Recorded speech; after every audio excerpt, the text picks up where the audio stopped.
الكنيسة مش طوب ولا حيطة، الكنيسة كل واحد فينا عضو من أعضاء الكنيسة. يعني أنا وإنتي وكل أصحابنا دول أعضاء في الكنيسة.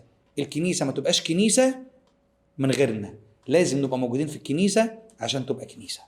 وفي الكنيسة لما بنحس بأي ضيقة أو بنحس بأي تعب أو حد فينا يكون مريض، كلنا نقف ونتجمع مع بعض ونصلي من أجله.